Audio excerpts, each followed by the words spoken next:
Suroto Kunto. Bagi orang Karawang, nama Suroto Kunto tidak asing lagi. Selain dibangunkan monumen, dia juga diabadikan sebagai nama jalan di kota pangkal perjuangan itu.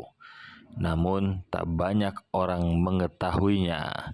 Yang jelas, sejarah mencatat bahwa pemuda yang hidup di era revolusi itu ternyata memiliki banyak peran dalam peristiwa proklamasi 17 Agustus 1945. Selama masa Perang Dunia Kedua, semua pesawat radio di wilayah kependudukan Jepang disegel oleh tentara Jepang. Namun, diam-diam Suroto Kunto dan Subianto Joyo Hadikusumo, mahasiswa sekolah kedokteran atau Ikadaigaku, membongkar segel radio itu. Alhasil, mereka dapat mengikuti perkembangan Perang Dunia II melalui siaran radio sekutu. Suroto Kunto dan Subianto yang memperoleh informasi menyerahnya Jepang kepada sekutu pada dini hari segera menghubungi rekannya di markas pusat peta Asrama Budi Kemuliaan Jakarta. Hal itu diungkapkan Mayor Utarjo dalam buku sejarah perjuangan Suroto Kunto bersama masyarakat Karawang. Berbekal informasi itu, para perwira peta langsung menemui Danyon Peta Abdul Qadir di rumahnya.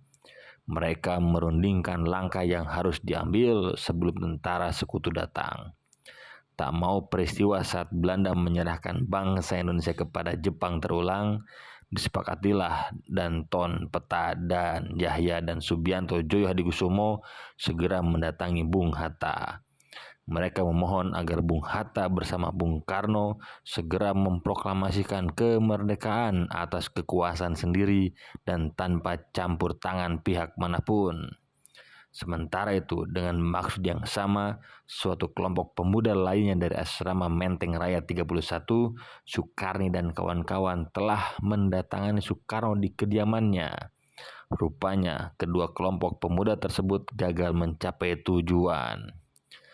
Suroto Kunto rupanya turut mengawal Bung Karno pada rapat raksasa di lapangan Ikatan Atletik Jakarta IKADA. Sekarang lapangan itu dinamai Monas. Anak kedua pasangan Raden Kunto dan Siti Kadariah itu melakukan pengawalan bersama 5 orang lainnya dari mahasiswa Prapatan 10. Suroto Kunto kemudian bergabung dengan Badan Keamanan Rakyat Jakarta Raya. BKR kemudian berubah menjadi Tentara Keamanan Rakyat. Pusat Komando TKR Jakarta Raya kemudian pindah ke Cikampek. Di TKR, karir Suroto Kunto termasuk moncer. Setelah sempat menjadi bawahan Letnan Kolonel Mufreni Mukmin, Suroto Kunto kemudian mengambil alih jabatan Mufreni pada pertengahan 46. Sayang, karirnya tak berlangsung lama.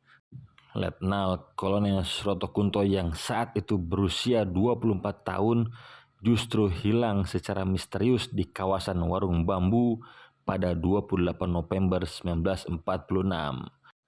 Diduga kuat, Suroto Kunto beserta kepala stafnya Mayor Adel Sofyan serta 2 pengawalnya, Kopral Muhajar dan Murod, diculik dan dibunuh oleh salah satu kelompok. Bermula dari adanya konflik antara Suroto dengan Laskar Rakyat Jakarta Raya terkait wilayah pertahanan Front Jakarta Timur.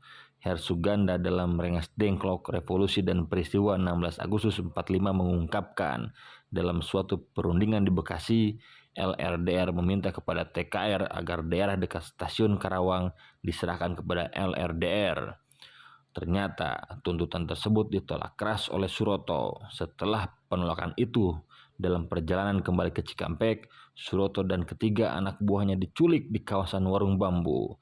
Jasad mereka pun tak pernah ditemukan. Hanya tersisa satu mobil Ford yang sebelumnya mereka kendarai teronggok di tepi jalan raya Karawang Cikampek itu. Hingga saat ini, siapa yang menculik Suroto Kunto masih misterius.